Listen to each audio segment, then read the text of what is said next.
Okay, gentlemen, you're live. Okay, good afternoon, everybody, or one. Whoever, there's, I'm sure people watching, but welcome to the workshop of the Board of County Commissioners, and would you please rise for the pledge? I pledge allegiance to the flag of the United States of America and to the republic for which it stands, one nation, under God, indivisible, with liberty and justice for all.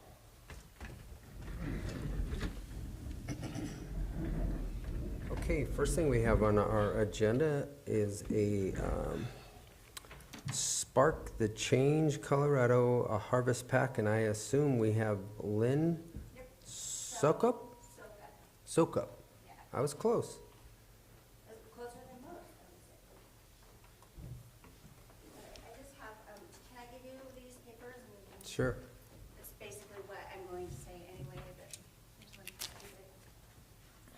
This just goes official, used to be the court room, right? So. Yeah. You're not in court, trust me. I've never been in court, though. I have been adjourned. So, my name is Lynn, and I started working for Spark the Change Colorado, which is a nonprofit out of Denver. They got a AmeriCorps senior grant to run a program called RSVP, Retired Senior and Volunteers Program. And I am the manager of that program for Montezuma County. Ma'am, can you turn your mic on, please? Sorry. A little button, hit the button. And then pull it close, because the people that are watching us on TV, YouTube, Okay, they can't hear you. okay. There you go, thank you. That doesn't make it any more awkward, I swear. So, let's see, I work for the RSVP. So my job as the RSVP manager is to find places that address food insecurity in the county, and they're called volunteer stations. So right now, the senior center is one of my volunteer stations, and then recruit volunteers to help those stations to do the work of helping people not be hungry in our county. So I need to recruit volunteers. And one way Spark the Change Colorado has found really effective in volunteer recruitment is to use a program called Harvest Pack. Harvest Pack is out of Minnesota, and there's information a little information on the back about that. They are, what we do is we buy in bulk oatmeal and nutritious elements that we put in there to make it so that you can store it, it'll last a long time, and all you need to do is add boiling water to it to make it edible. And then, so from Minnesota, it goes to Denver. Somebody from Spark the Change will bring it all the way down here. I'm the one that's farthest away from everybody. And it's 2 pallets of bulk food. And we gather, we need a large space with tables and chairs.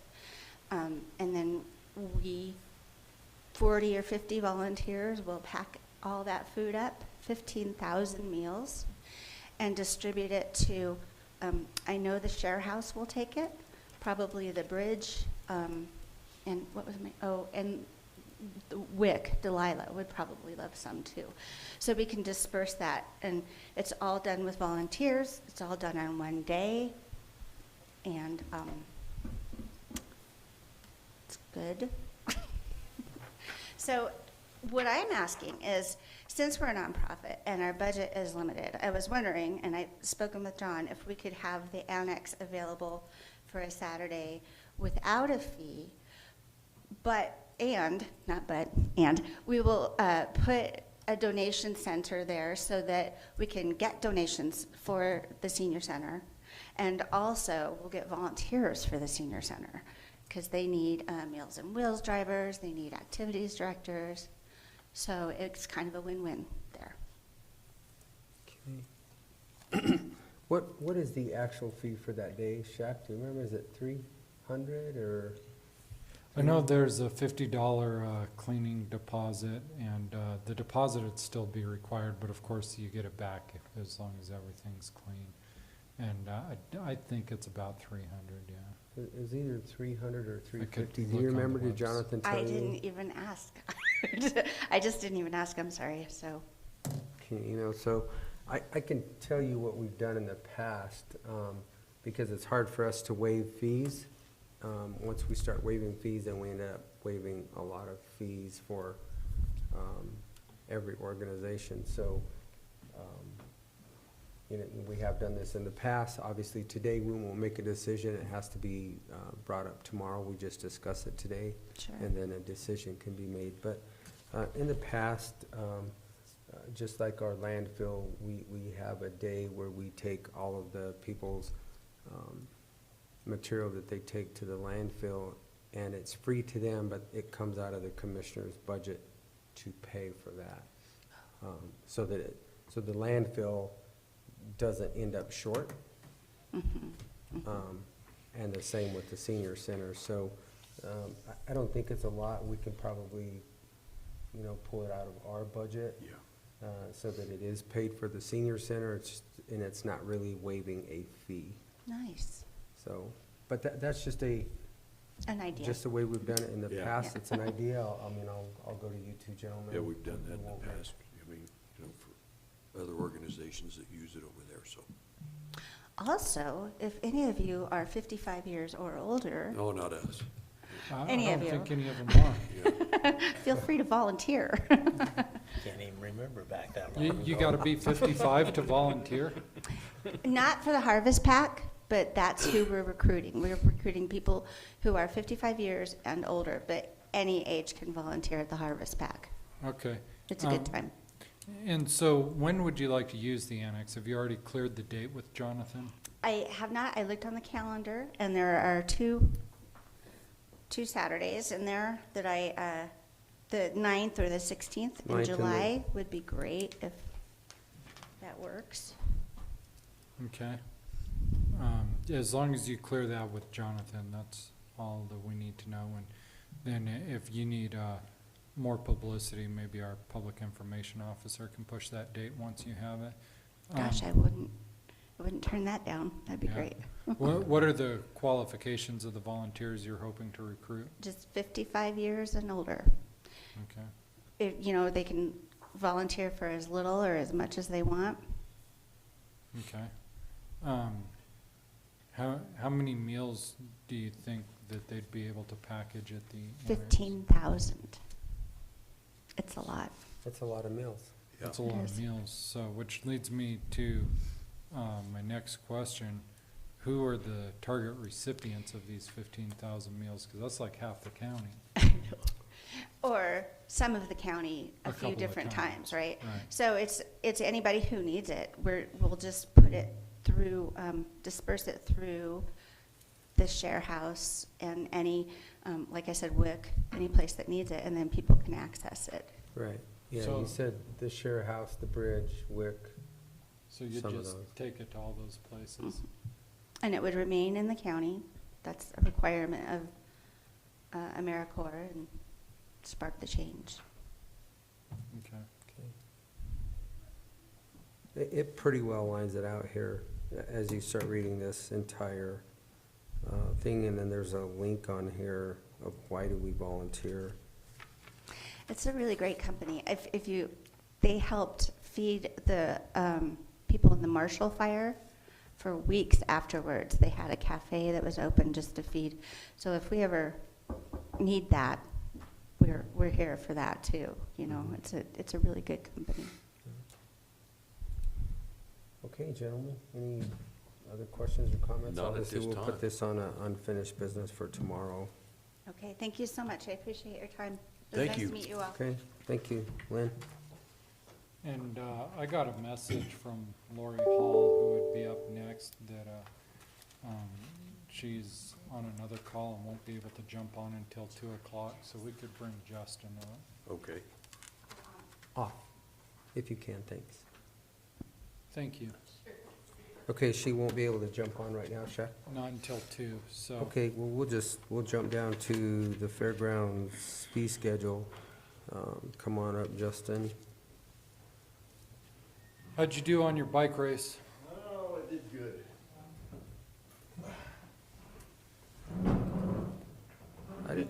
Yeah, you got my email? We did, yes. Okay.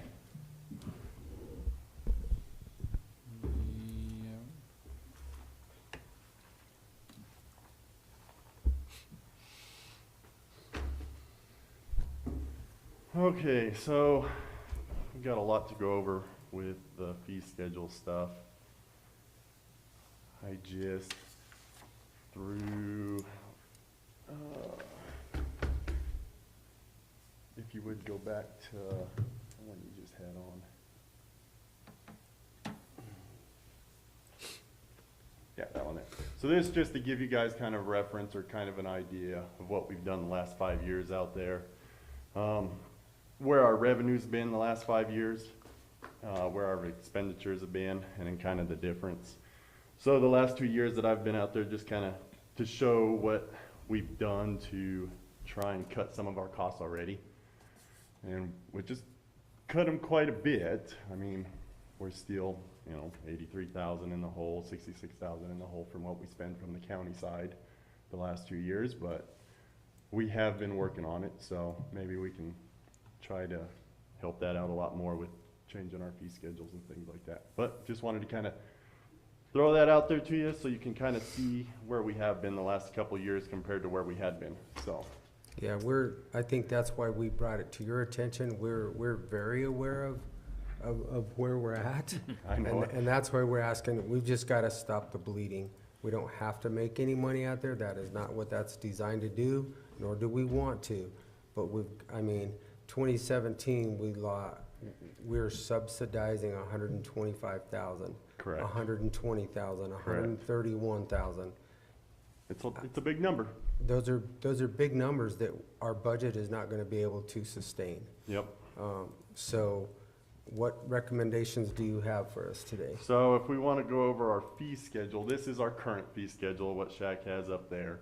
And I've kind of taken that right there that we have in place, and I've did some comparisons with 4 other counties. La Plata County, McGee Park, Mesa County, and Montrose County with their fairgrounds. So this kind of gives you a general idea of where we sit based off of our current prices to their current prices. If we just kind of look down this list, the indoor arena for say, we're at $450 a day. La Plata's charging $9.99 a day for a profit event, $8.40 for a nonprofit. McGee, they have theirs as they have a coliseum and then a convention center. And then they kind of vary their costs depending on the type of event that's put in there, whether it be a circus or whether it be a rodeo or whatnot. Montrose kind of does the same thing as a profit or a nonprofit cost. The outdoor arena is the same thing if you kind of look down to that.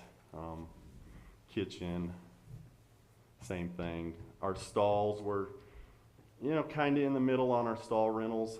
The RV hookups were a little bit low from comparison with those others. Panels, La Plata is the only one that had a cost for that, which we were the same.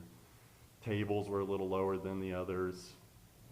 Full fairground rentals kind of gives you an idea what we charge for a full fairground rental compared to the others.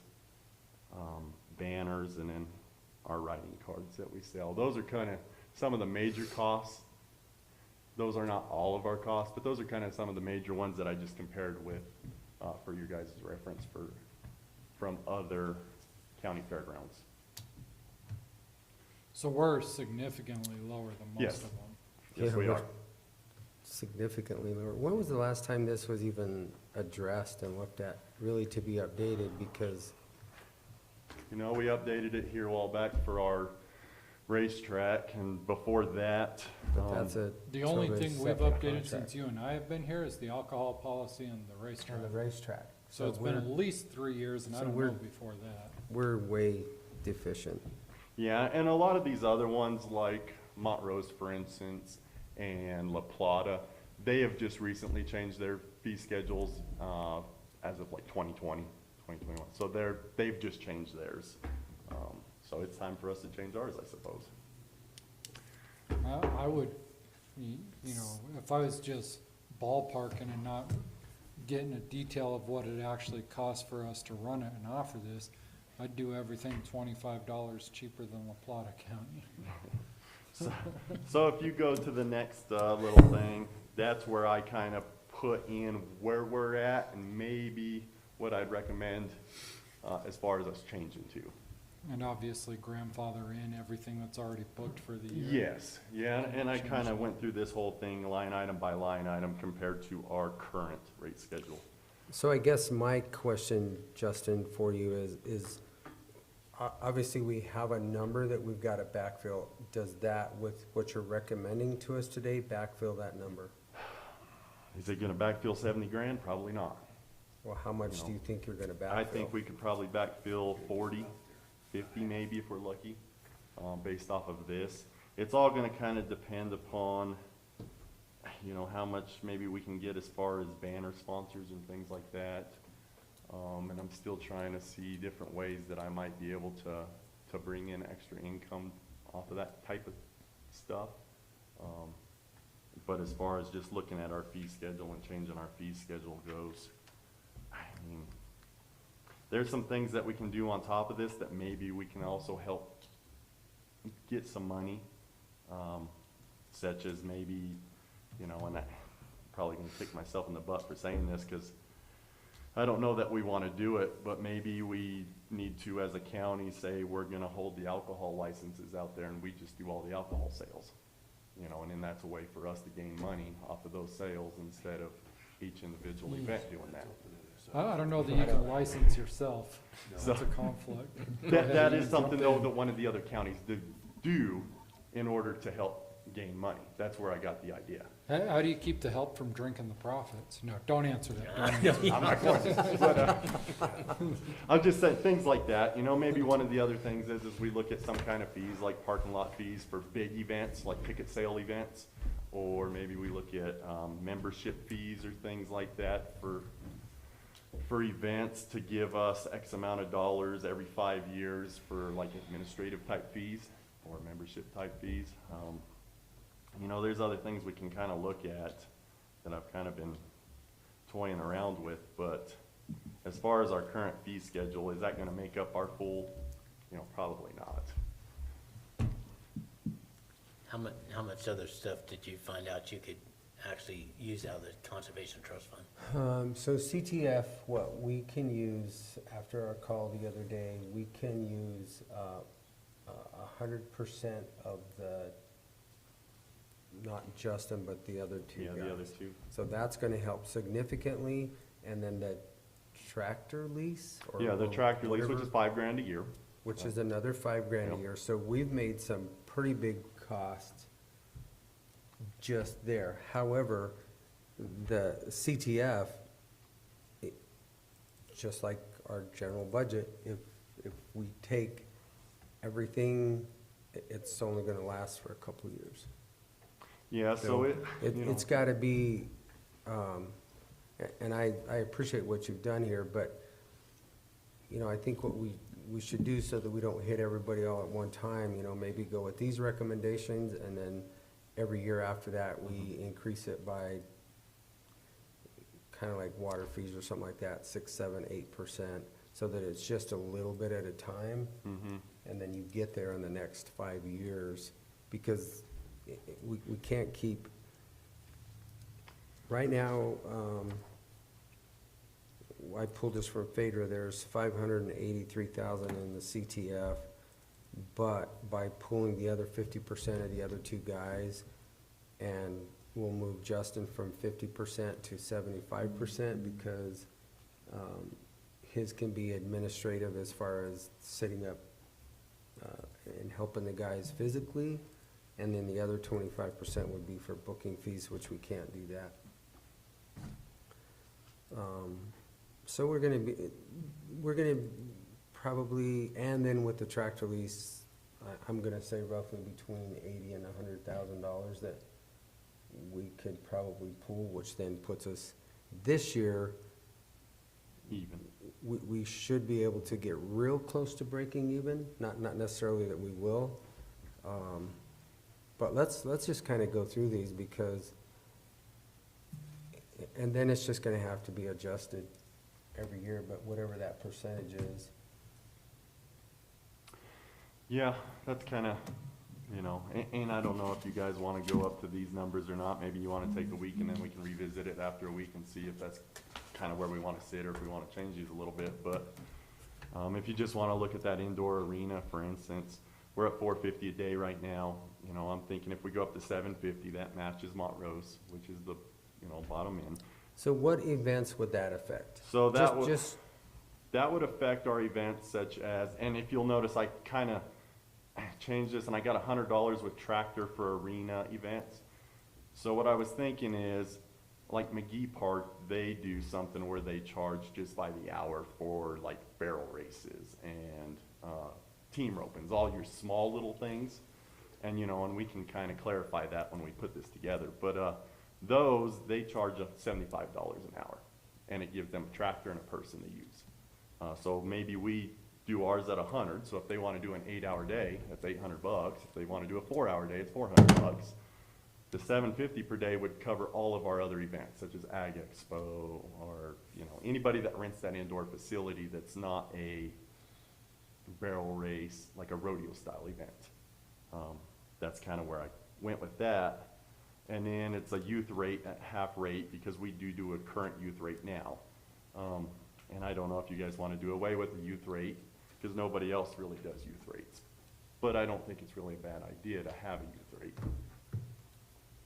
And those are events for, you know, youth that are like 18, 19 and younger. So high school, junior clubs, things like that. High school rodeo fit in there? So high school rodeo, they do, we half rate things for high school rodeo, yes. So like outdoor arenas, half rate cost. Indoor arenas, half rate cost. Then stalls and stuff are all half rate for high school rodeo. The other one that would be into that would be like the Four States Junior Rodeo in the wintertime, their season series, we half rate them as well. Those are a couple examples. But those ones, you know, we could put them under that $100 per hour and half rate that as well. So instead of them being $100 an hour, you know, since they're a rodeo event, then we could go $50 an hour, if that makes sense to you guys. That was just another way for me to, and that was me thinking to just do away with the evening rate. Because right now we have a full day, a youth rate, and an evening rate that runs 6 to 9, which is 3 hours for $225. So I was thinking, well, let's just do away with the evening rate. That way, if somebody wants to run something 9 to 12, then they can do it for $300, if that makes sense.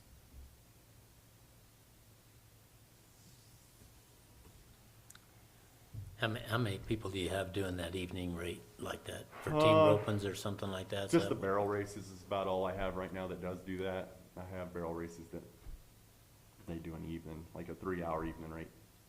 That's, I think, the only thing that I've had the last year that's done that.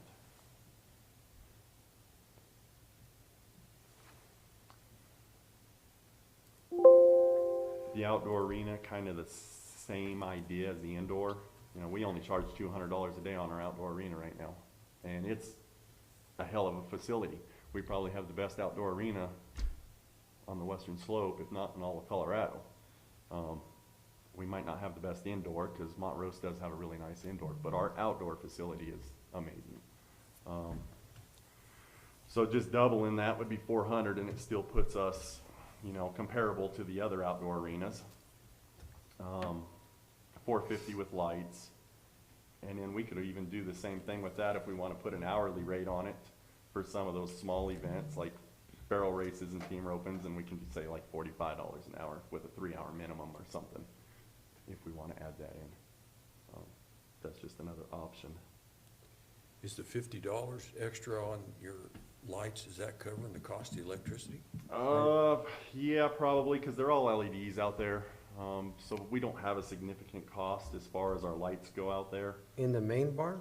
I In the thought- outdoor, In the outdoor. this is Okay, for the gotcha. outdoor. Our indoor, we don't charge extra for lights at all.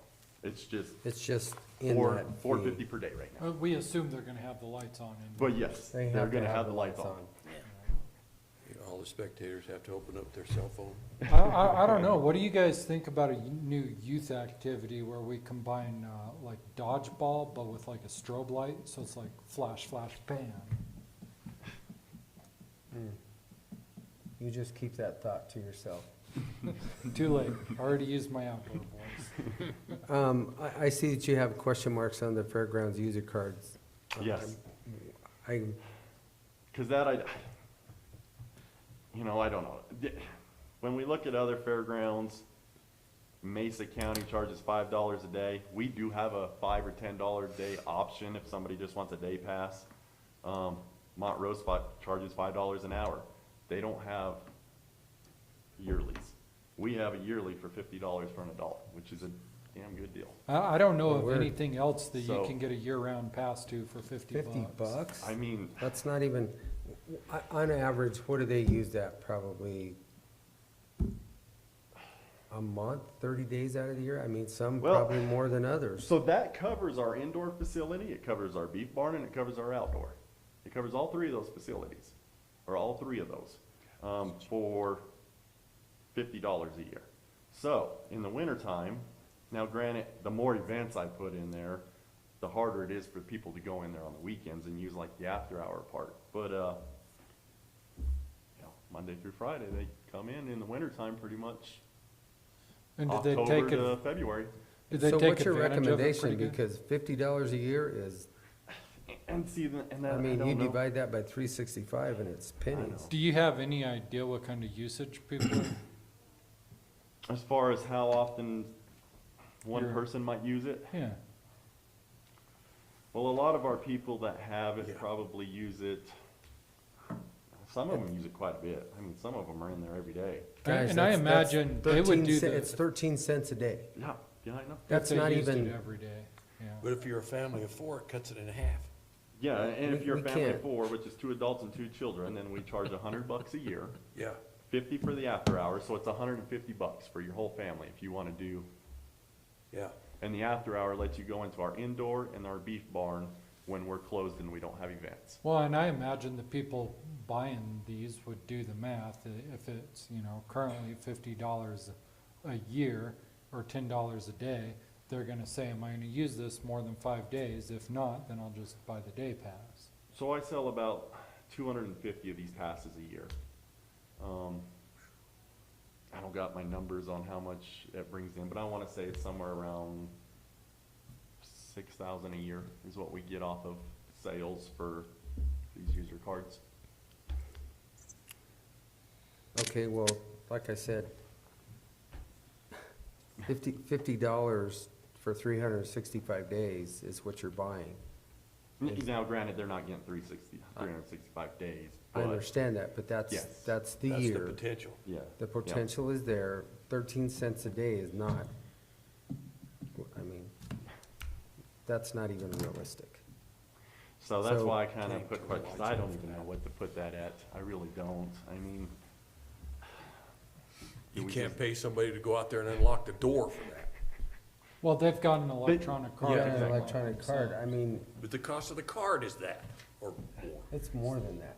So, yeah. So what's your recommendation, Justin? So the $50 per year covers anybody Monday through Friday, 9 to 5. That's your $50 a year. You have to add an extra 50 if you want the weekends and the after hour part. So, I mean, if we doubled that, now you're $100 an adult, So you're- $40 for children, $26, 26 cents a day? That's, Almost any gym don't in wanna- town is gonna be $25 a month, which is only 300 a year.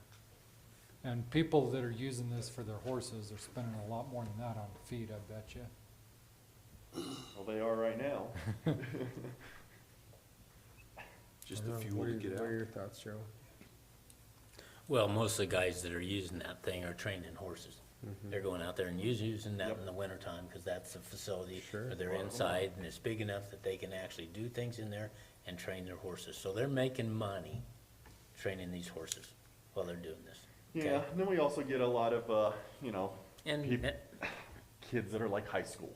you know. sure, I mean, you get some use out there that are doing stuff too, but a lot of the people that use it consistently, day in and day out, they're actually training horses and stuff.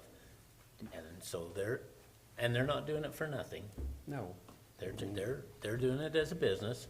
So, Yeah, that's, I mean, I don't, I mean, does $1 a day sound unreasonable? I'm just asking, I don't, well, I would say that probably out of that, the main time they're gonna use it is just through the winter time. Right. So you're probably talking about 4 6 months? months. 6 months? 6 months out of the year, so you figure half of the days. It's 180. So you Round it- figure round it hundred and eighty days, so, Yeah. you know,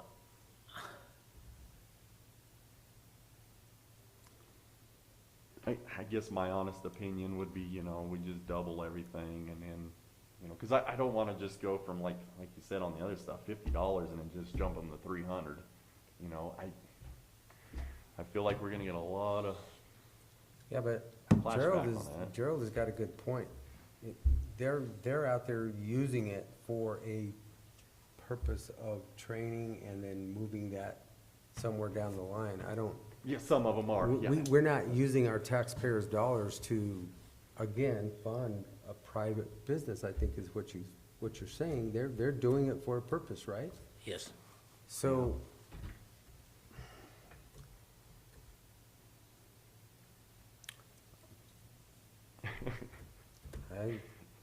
That's why I was kinda lost on that one, and I just didn't know really where to put that. Do we need to make them a little more? Yeah, I think so, cause I think that's a steal of what it is, but, Are you selling these cards on a calendar year, so? the yeah, first I sell year- them on a calendar year. They go from January 1 to December 31. So for and then whatever we've got this If- year's done. yeah, if they're a first-year buyer, then we prorate it. If you're not, then we don't. So, sure, so whatever days have expired, it would be, yeah, so we X. quarterly prorate it. So, you know, if you bought one right now and this is your first year, then they would be almost half rate, not quite, be 3/4 rate. So, right, because we're only into May. yeah, because we're only in May, yep. Exactly. But, you know, that's only for the first-time buyers. Anybody that's already bought one in the past, you know, they have to pay full rate. Because they already have an opportunity to come in at the start of the year. Right. Of course, I start selling them in December, so they have an opportunity, you know, to come in and buy one for the year.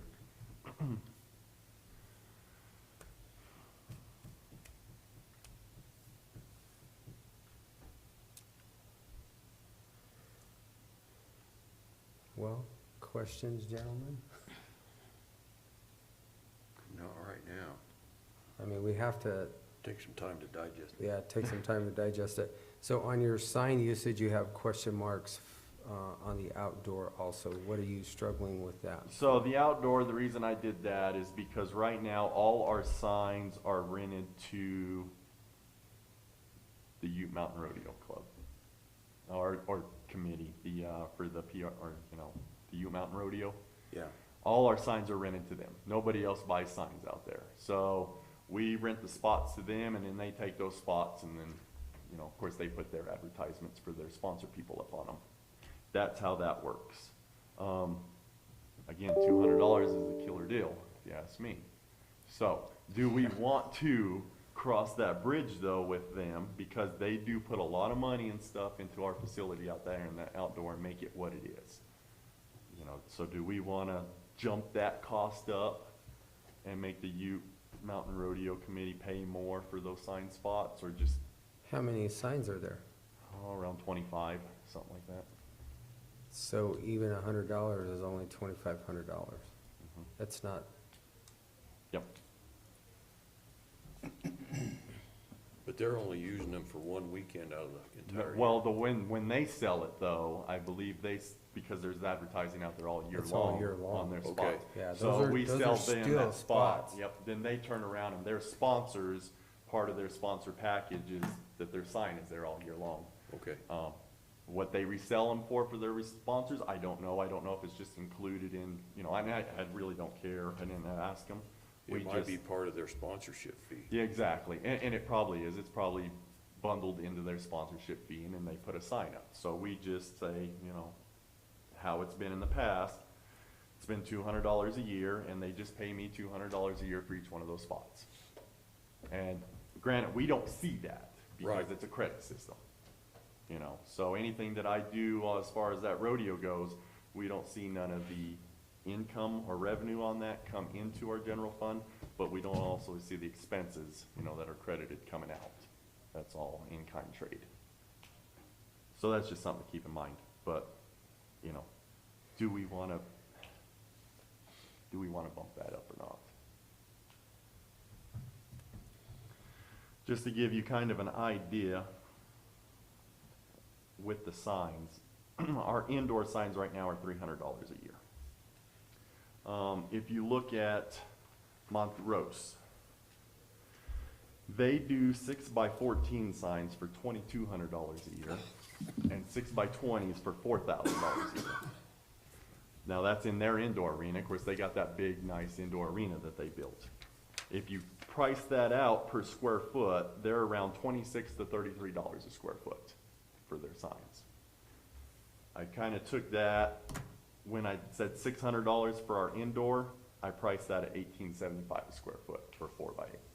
So I we're mean, not getting, $600 for an entire year, we have a sign out there, our corporation has a sign out there, is not absorbent. no, I don't think It's so either, but that just Pretty kind of reasonable.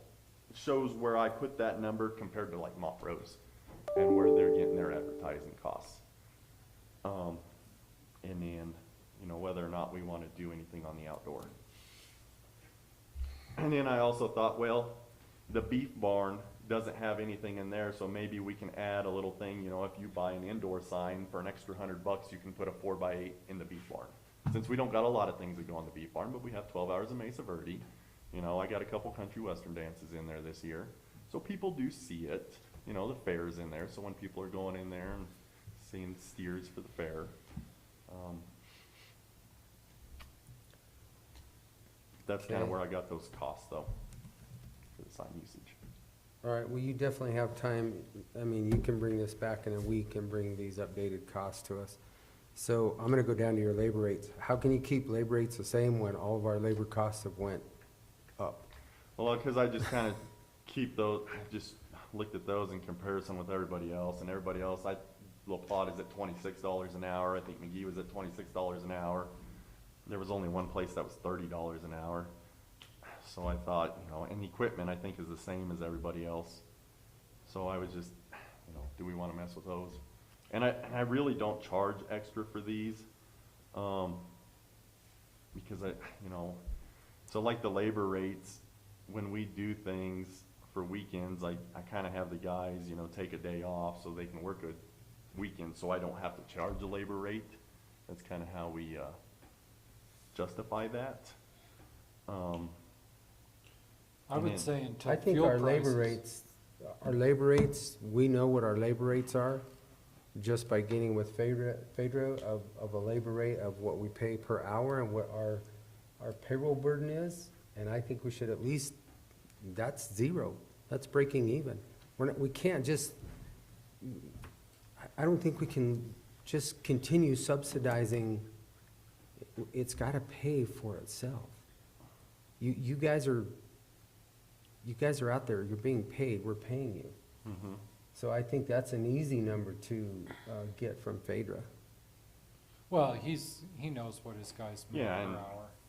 He That's doesn't about right have there. to Now, factor in Plus the payroll burden on top of it, the other Yeah. 36%. Health, yeah, Yeah, the health that's- insurance.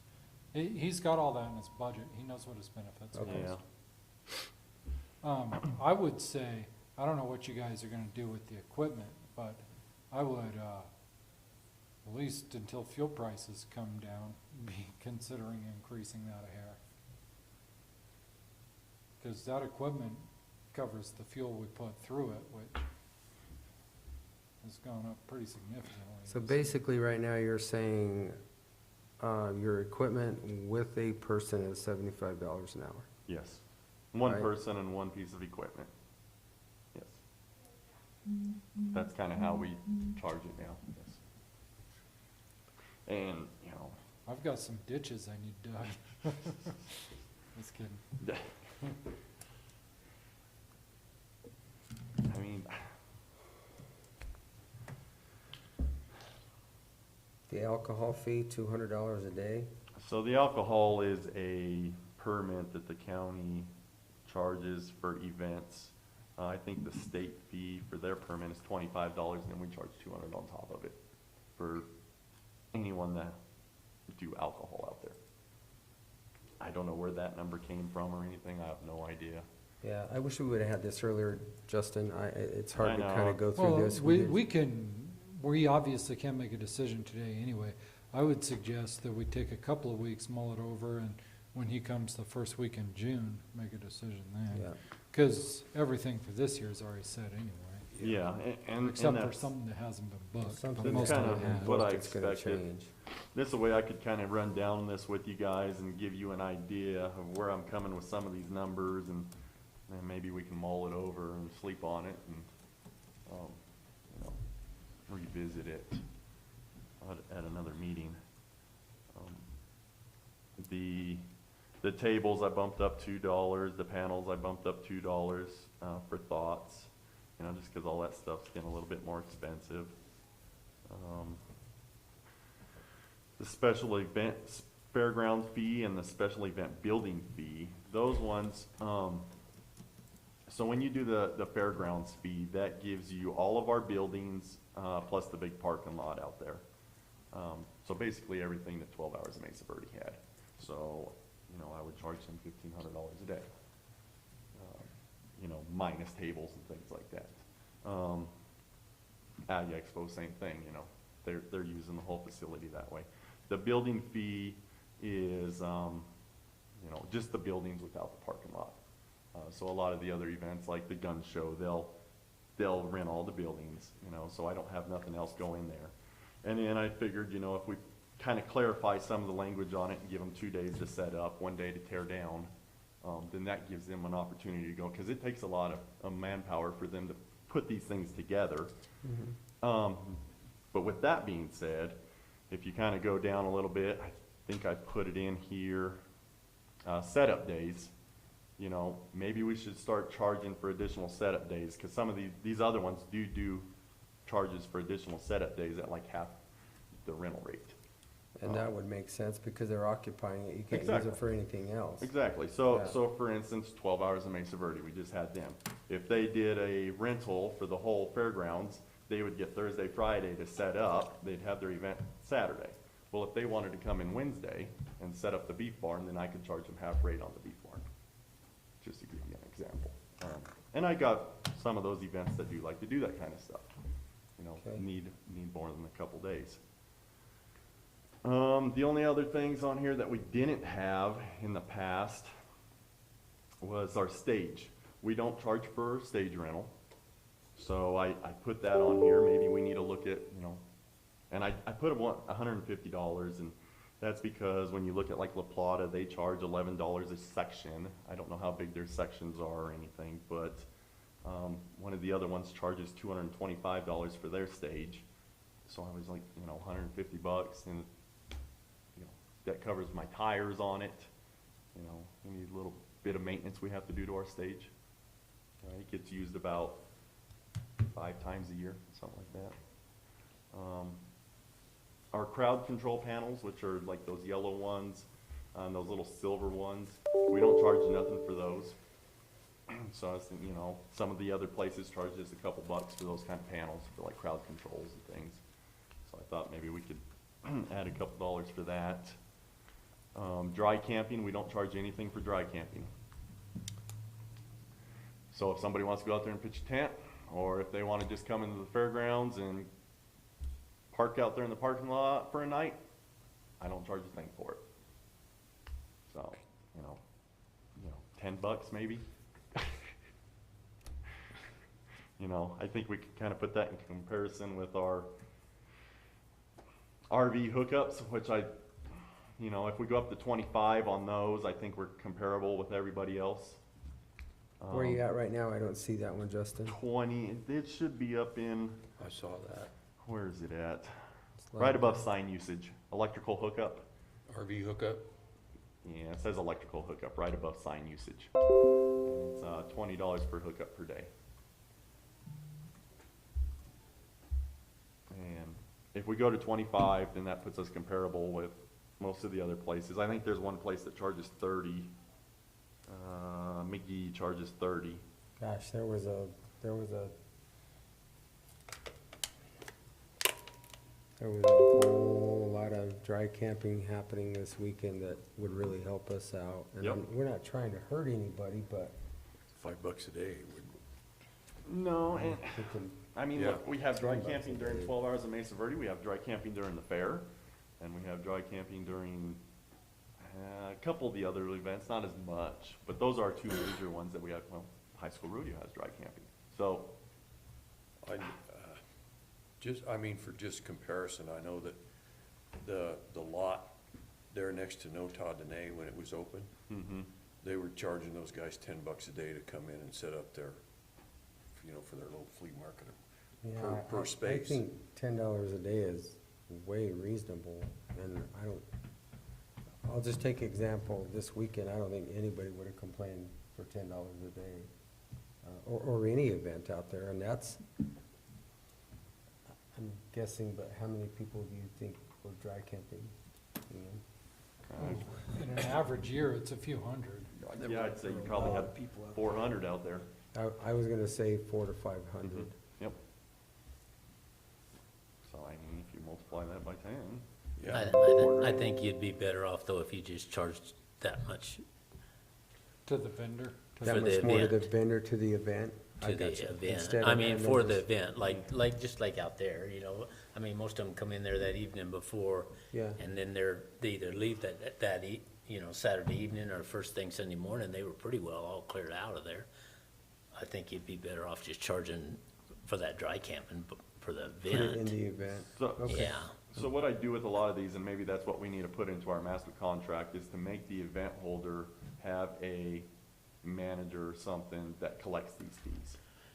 Bro, oh, yeah. Cause a lot of them, I work with them anyways, and like these electrical hookups, when they sell electrical hookups, like for the 12 hours of Mesa Verde, they handle it all. Then they Sure. give me the $20 per RV per night. Sure. So I charge them, and they just charge whoever's coming into their event. And that's how I work it with most of all these events.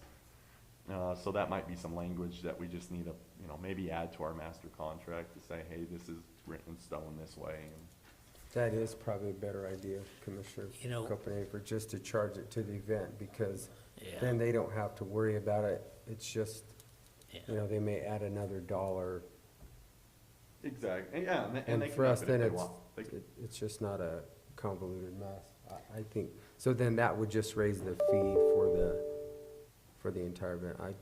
That actually makes pretty Yeah. logic. The other thing, Justin, I think what we ought to do too is look at, like we was talking about, there's people that go out there and they're training their horses and stuff like that. I think maybe we should look at, when you sell that card, that they can use it for that hold anytime during the week, but maybe look at selling a card that they need to use it once a week. So Maybe you could, we currently do that per day. But we can do a week, if, I mean, where they can only go so many times during that 6-month time, not Gotcha. every day. gotcha, I got what you're saying. You see what I'm saying? Yeah, Kind I of got what you're saying. maybe different rates of how much they're gonna use. So maybe a rate per month or? Well, some people go out there once a Well, week. like at and- the rec center, you can get one that's good for, 20 goes and then it shuts off or Yeah. whatever. I mean, it's something where you could just punch their, I don't know, it's just a suggestion. No, that makes sense. Because that way you don't discourage those people that are gonna only use it 8 or 10 times during the whole winter from Right. paying Day what those pass. guys are paying that's gonna use it every day. Yes, I know it, You and can- that's where it's. you And can so- kinda- you can just go to it. Yeah, Yeah, I don't know. Standard That's where it's hard. I mean, it's just something to I throw out, like the rec think center. about, okay. maybe I like possibly that. doing that. So we don't just, those people that are not using it very often still No. have a way to use it without, That way we can bump our yearlies up a bit and then maybe Yeah, have something in between there. yeah. Yeah, okay. I can look at that. And then the only other thing that I have on here that we don't charge for currently is those holding pins around the outdoor arena. And I have people that like to use those, you know, if they're coming through with bulls, or if they're coming through with 20 horses, or whatever have you. $15 per night or something on those pins, those holding pins, you know, which we don't really do anything to clean. We go in there and periodically clean them once in a while, but it's not a daily clean after they're done with those. So that's something else I was thinking maybe we need to add into our fee schedule. Probably wouldn't be a bad idea, cause they're using water and Exactly, they're using water, stuff, and using we have facility. to, we have to, Everything. we have to pay a bill for it, so Yep. we probably should be charging at least something for it, Yeah. not just, Those are those. The other thing that I forgot to add on here, and we probably need to actually add into our fee day schedule, is weekday practices, like during winter time, for like high school rodeo and the 4-H. And when they come in, they use our facility, and we charge them $15 per hour for the youth, and $30 per hour if it's like a roping event where it's anybody can come. I don't know that we want to bump those up, but we do need to add them to our fee schedule, I think, just to make it a little bit more Okay. clear. Well, have something to us again, more updated, and then we'll go from there. That'll give us each time to look at what you have and put our thoughts into this, and then we Okay. can compare them at the next meeting, but Well, do you guys have any thoughts, I mean, today on the, like, that user card, or, They give 'em to you. I mean, you want me to just come back with what I think, I- and you guys You can give kind us of, a- well, IT. I can tell you right now that $50 a year for an adult, or even a family of four, $100 a year, gosh, that's, really reasonable. Get with IT about what it would take to do a 20 punch and then the card turns off. Yeah. Okay, yeah, so a punch pass, or just kind of pattern it like a rec center. yeah. So If it's you not had one of that, you would also sell a card that's for all the time. all year, yeah. All year. I That's where mean, your best, basically, that you don't have a punch deal, but you can sell a card that has 20 punches on it or something. mm-hmm, And for those that are not gonna use it very often, but those that are gonna use it all the time, can pay the extra fee, and it dang sure needs to be more than $50.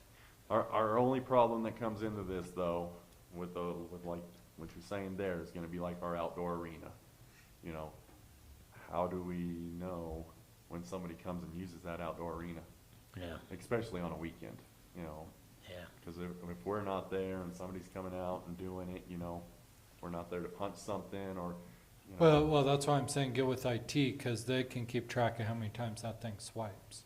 Well, if yeah, it but I comes mean, out. we would have to put something, I guess, at the outdoor facility, you know, and Well, they don't need a card for the outdoor facility, do they? That's what he's saying. this is included in that, yep. right, because otherwise they're just utilizing Otherwise, they're it. just using it, yeah, I mean, Well, unless you can put a card reader on the gate. But then you gotta deal with that for every stinking thing Yeah. you use, so. And I don't know if that's a You wise thing swipe to it do. once and 10 people go in. I mean, Yeah, unless, I don't know. I don't know that you're gonna be able to work out all of it, but we do need to change that fee, that's for sure.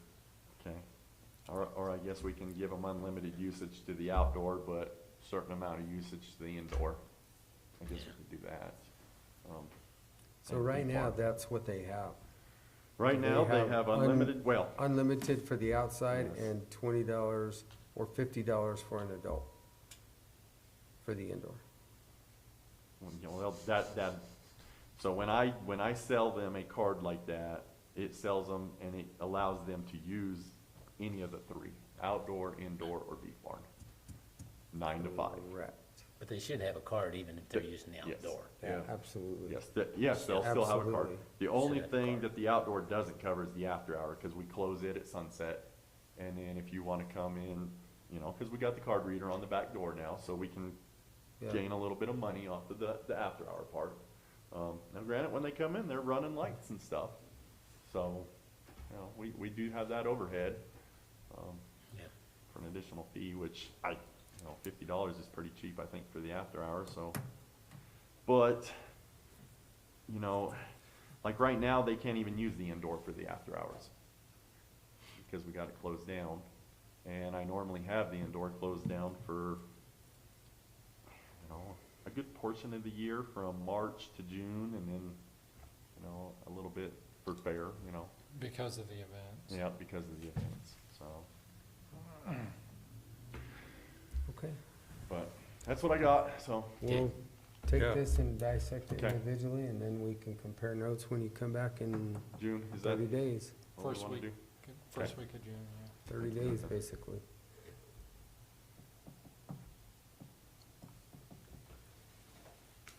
Alrighty. All right, Guys got thank any you. other questions on that, or? No, thank you for that. Okay. Yep, thanks for looking at that. All right, we'll go, I see Zoom, we see LaurieHall there, so we're gonna jump back up to the USDA LFPP request for support. So Miss Laurie, if you can hear us, you are on. All right, I can hear you. Thank you, commissioners, and hello, Shaq and Ian. I appreciate you taking the time for this today. Sorry I couldn't join a little earlier. I guess primarily, if you folks have had a chance to read the draft letter that I put together to indicate your support of the project, I'd be happy to entertain any questions that you might have. If you're not familiar with the project, I can give you sort of the nutshell description. Well, why don't you give the Give us the description for the description. people out in YouTube land? Okay, wonderful. Happy to. So this project is called the Southwest Colorado Hub and Node Connectivity Project. Not a very glamorous name, but basically it is 6 different nonprofits and 4 food hubs across Southwest Colorado. As far as Gunnison, there's a food hub up in Denver that's also participating. Salida, San Luis Valley, Montrose, and Hotchkiss, and Southwest Farm Fresh Cooperative.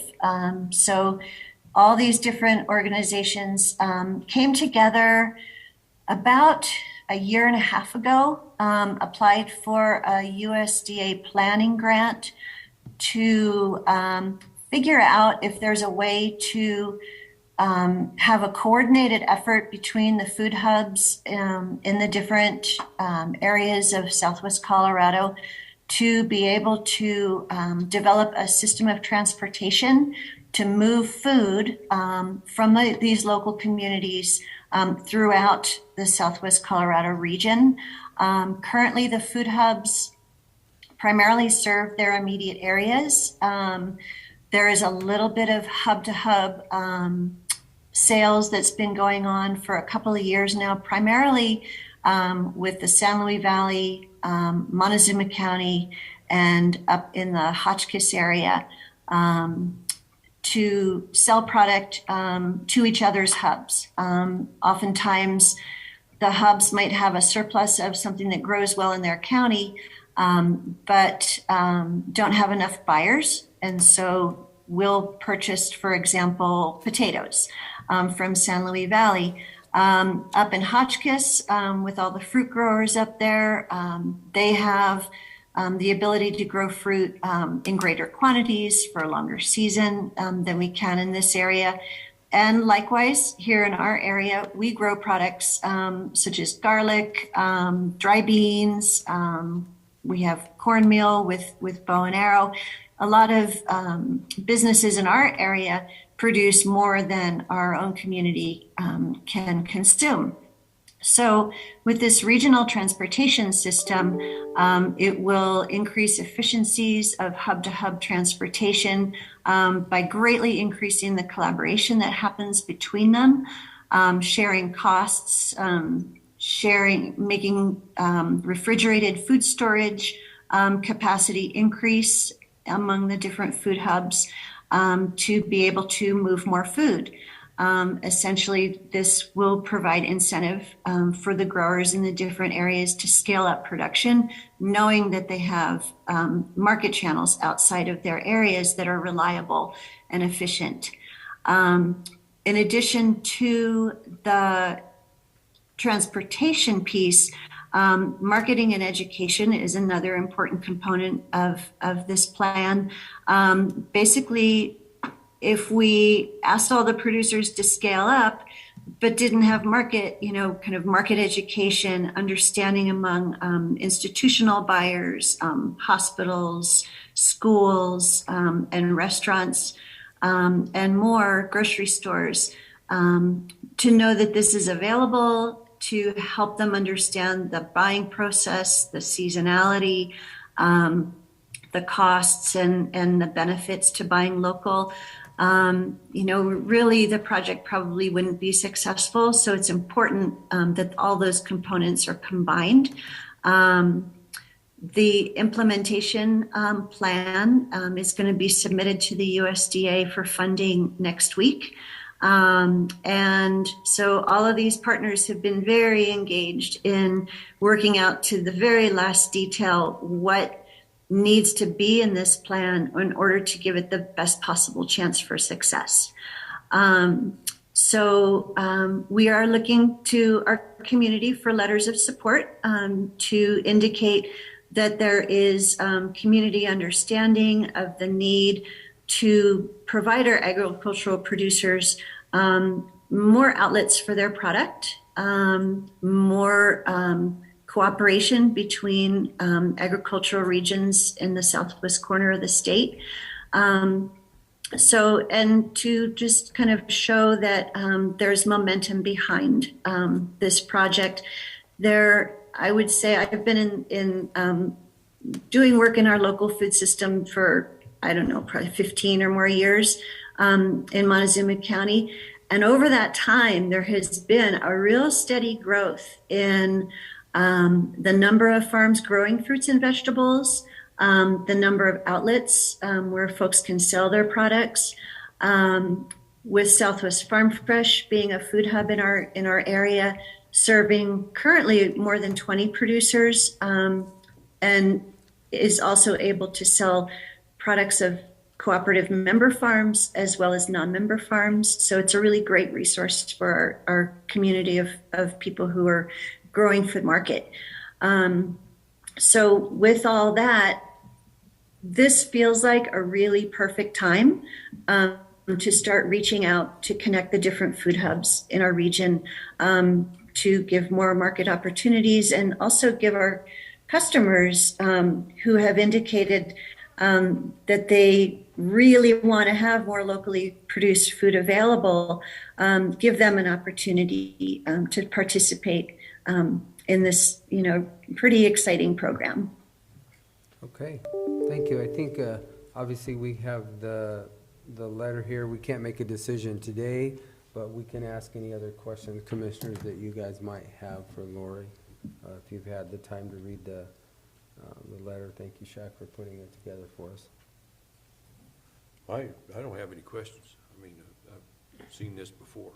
Okay, Commissioner Copenager. I really don't have any. All right. With it. I read Okay, through it and stuff, Laurie, so. I think we're good then. We'll actually put this again under our unfinished business for tomorrow, and we'll make a decision. As soon as we do, we can sign it, and then we can get it sent to you. And again, this is basically just for everybody out there. It's a letter of support. All right. Anything else?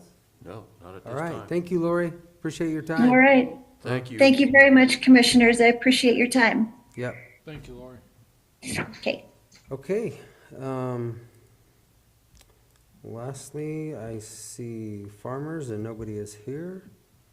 So we will, I guess we don't have anything else on our agenda. That will be it for the day. So, Yeah. all right. Meeting adjourned. Thank you, guys. Yep.